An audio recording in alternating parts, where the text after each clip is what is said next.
Hello my dear students. हमारी बहुत दिनों से क्लास नहीं हो रही थी, तो आइए उस क्लास को हम आगे बढ़ाते हैं। स्पेलिंग आपको अगली स्पेलिंग पढ़ना है अफायर। तो अफायर माने क्या होता है? देखो, आपका रूट वर्ड है आ माने ऑन और फायर माने होता है आग। अब आप सोच रहे होंगे कि आ माने ऑन और फायर माने आग, ऑन से कैसे रिलेटेड है? तो देखो, जब किसी चीज में आग लगती है, हम कहते नहीं आग पर है, ठीक है, आग से घिरा हुआ है। तो ऑन या इन का ऑन भी इसका मतलब होता है ऑन या इन। तो वही इसमें लिखा है, जब कुछ आग की लपटों से घिरी होती है या आग पर होती है तो ये क्या वो जलती है। तो इसमें आफायर किस तरीके से है, मतलब इसमें बहुत जोर से हम जलाना नहीं बता रहे हैं, इसमें धीरे धीरे कोई आग सुलग रही है। ठीक है, आपके मन के अंदर भी सुलग सकती है वो आग, और आपको फिजिकल तौर पर भी धीरे धीरे सुलगती हुई आपको आग दिखाई देती है। ठीक है, तो उसको कहते हैं अफायर। कोई एक्साइटमेंट हो बहुत ज्यादा, उसको भी अफायर में, कोई एक्साइटमेंट हो कोई चीज करने का, वो भी अफायर है। ठीक है, लिटरल तौर पर, मतलब साहित्यिक तौर पे जी। ठीक है, अब आप कुछ इमेज देखिए। इसमें अफायर में आपको एक इमेज दिख रही है, एक इमेज ये वाली देखिए आप। ठीक है, इसमें शॉर्ट सर्किट से आग लग रही है, तो पूरी तरीके से तो नहीं जल रही है, लेकिन कुछ जलते हुए दिखाई दे रहा है आपको। ठीक है, इसमें क्या है, या तो आपको प्रतीत होगा कि आग जल रही है, ठीक है, या तो आपको धीरे धीरे सुलगती हुई आग दिखाई देगी, तो वो होता है अफायर। ठीक है, अब आपका अगला वर्ड है आफ्लेम। तो अफायर का ही सिनोनिम है, लेकिन आफ्लेम में क्या है, उससे थोड़ा इंटेंसिटी तेज है। अफायर से जो इंटेंसिटी है वो क्या है, तेज है। इसमें क्या होता है कि आपके जो विचार है, आपकी कोई मतलब कोई एक्साइटमेंट है, कोई क्यूरियोसिटी की चीज जानने की बहुत ज्यादा है, तो वो होता है आग फ्लेम। इसमें बहुत तेज आग के रूप में हम देखते हैं, जैसे आपको दिख रहा होगा चित्र में। ठीक है, तो वो होता है आग फ्लेम। आग, अफायर और आग फ्लेम दोनों पर्यायवाची। अगला वर्ड आपका है आकिन। आ मान होता है ऑन या इन, किन मान होता है परिवार या कोई जाति। ठीक है, तो अकिन मान होता है किसी चीज जैसा दिखना या अपने परिवार के जैसे गुण होना। ठीक है, किसी बच्चे के अपने परिवार के माता पिता किसी जैसे गुण है, तो हम क्या कहेंगे, अकिन है। क्या है, अकिन। या कोई चीज कुछ चीज जैसी दिख रही है तो भी हम उसको क्या बोलेंगे, अकिन। अब आप सोच रहे होंगे आ मान ऑन होता है, किन मान फैमिली, तो रिलेटेड कैसे है?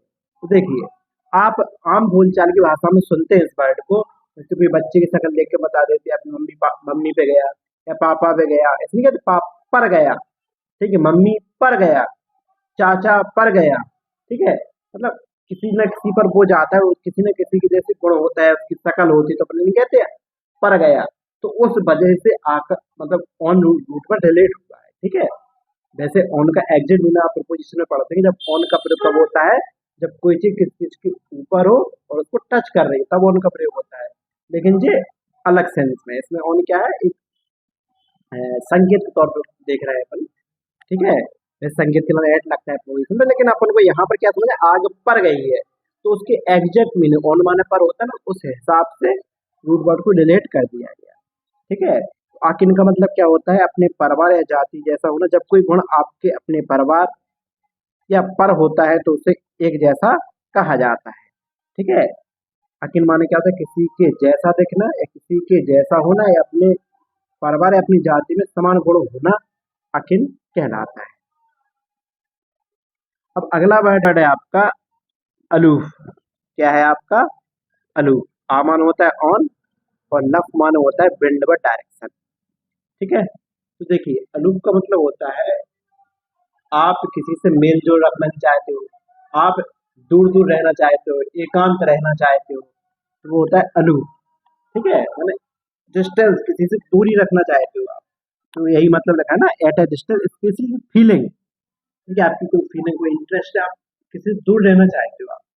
ठीक है, अब जो रूट वर्ड कैसे रेट हुआ कि इसमें लफ का मतलब होता है विंडवर्ड डायरेक्शन। तो देखिए अलूफ क्या होता है, जैसे तुमने देखा हो कि पुराने जहाजों में एक तरीके से क्या बोलते थे उसको, अभी ध्यान, क्या बोलते हैं, अलूफ है। आपको चित्र में दिख रहा होगा, इस तरीके से क्या होता है कि जिस तरफ हवा चलती थी तो इससे टकराती थी, तो ये क्या करती थी, हवा से दूर जाता था। जे अलूफ है, वो हवा से क्या जाएगा, क्यों हवा जिस तरफ चल रही तो वो क्या हवा उसको ढकेलेगी। ढकेलेगी इसका मतलब क्या, हवा से वो दूर जा रहा है, मतलब हवा की तरफ नहीं जा रहा है, हवा से मतलब हवा उसको ढकेलेगी। ठीक है, मतलब अपोजिट डायरेक्शन में तो नहीं जाएगा, हवा जहां पर जा रही है वहां पर उसी को ढकेल कर रह जाएगा, मतलब वो दूर जा रहा है। क्या जा रहा है, उससे दूर जा रहा है। तो धीरे धीरे अब ये किसके सेंस में आने लगा, जब आप किसी से मेल जोल रखना नहीं चाहते हो, किसी से दूर रहना चाहते हो, तो वो अलूफ होता है। क्या होता है, अलूफ होता है। ठीक है, ये एडजेक्टिव और एडवर्ब के रूप में इस्तेमाल किया जाता है। अब अगला वर्ड है आपका अमेस। अब इसकी नंबरिंग से कंफ्यूज मत होना, ठीक है, क्योंकि वो गलत लिखी है नंबरिंग। ठीक है, आपको हम क्रम से ही पढ़ा रहे हैं सभी चीजें। अमिस, ठीक है, तो आ मान होता है ऑन और मिस मान होता है फेल टू हिट। मतलब होता है आप किसी आप कोई चीज करने में असफल हो, मतलब किसी को अगर आप व्यवहार कर रहे हो तो आप अच्छे तरीके से उसको व्यवहार नहीं कर रहे, मतलब सही तरीके से हिट नहीं कर रहे, चूक रहे हो। क्या कर रहे हो, चूक रहे हो। तो अमिस का मतलब होता है किसी चीज से अनुचित व्यवहार होता है। अभी इसका मतलब क्या है, अनुचित व्यवहार, नॉट सुटेबल और नॉट एक्सपेक्टेड, मतलब जैसे एक्सपेक्टेड नहीं किया वैसा करना, वो क्या होता है, अमिस होता है। ठीक है, इसके कुछ सिनोनिम है अमिस की, bad, defective, faulty, flawed. Antonym faultless, flawless, impeccable. ठीक है, तो वो होता है। जैसे इसमें लिखा है my answer was amiss in the exam, मतलब मेरा मेरा जो आंसर था वो क्या था, सही नहीं था, मतलब जैसा एग्जाम में था उसमें क्या था, नॉट सुटेबल था।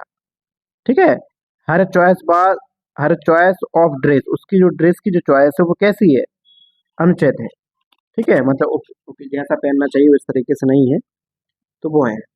ठीक है, तो वो होता है क्या, हमेश। ठीक है, अब जो रेट कैसे है, तो देखिए आप अगला दिख रहा होगा आपको दिस राइट। जब आप अपने किसी निशाने पर लक्ष्य पर वार करते हैं तो क्या हो जाता है, वो चूक जाता है।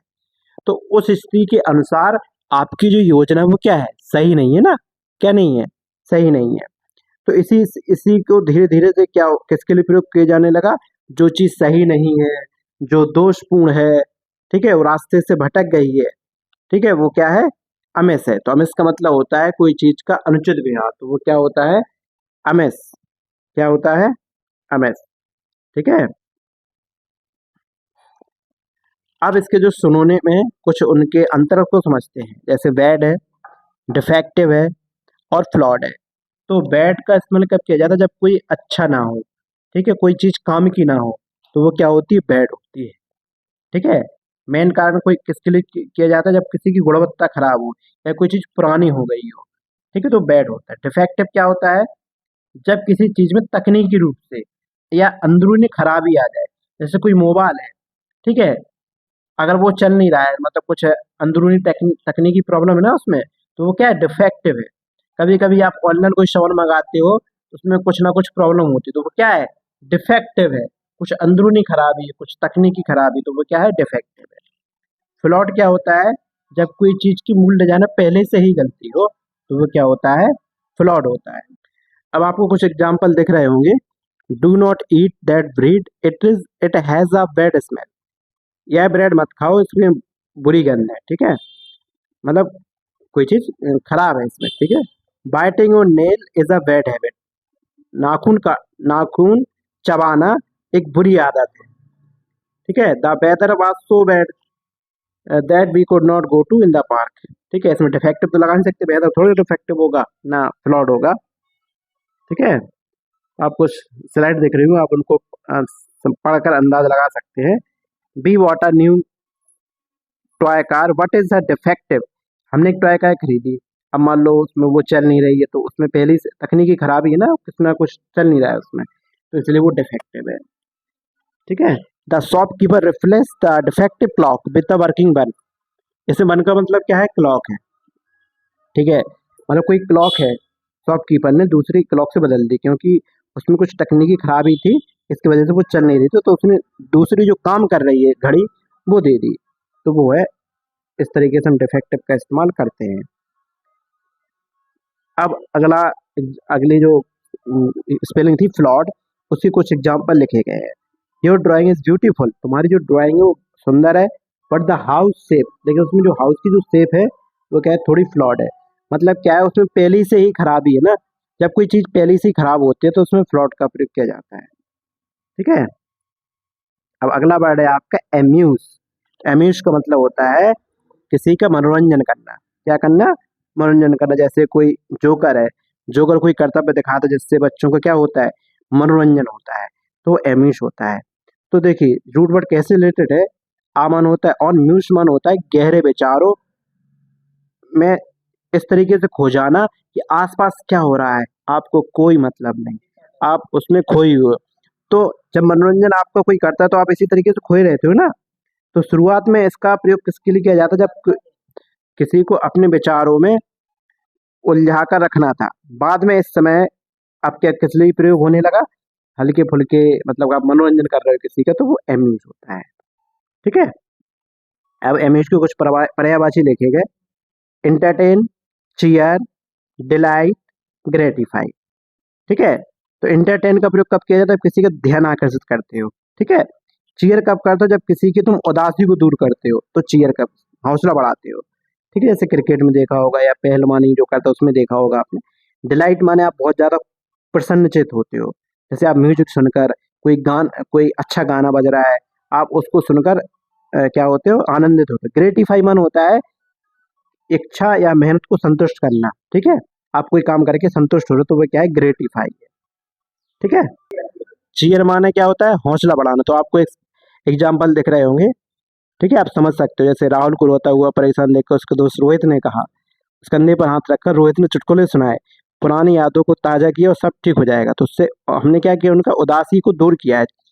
ठीक है। रोहित ने किसको दूर किया है, उसकी उदासी को दूर किया है, राहुल की। अब उसकी उदासी दूर हो गई तो उसका मन बहलाना था, तो क्या हो रहा है, अब एंटरटेन, मूड ठीक होने के बाद दोस्त राहुल को एक शहर के बड़े मेले में ले गए। ठीक है। तो उसका मनोरंजन भी किया, मनोरंजन हो गया। अब उस मनोरंजन में वो क्या हो गया, पूरी तरीके से मंत्रमुग्ध हो गया, तो वो क्या है, डिलाइट है। ठीक है। Thank you. अब मिलेंगे नेक्स्ट क्लास में, तब तक के लिए नमस्कार।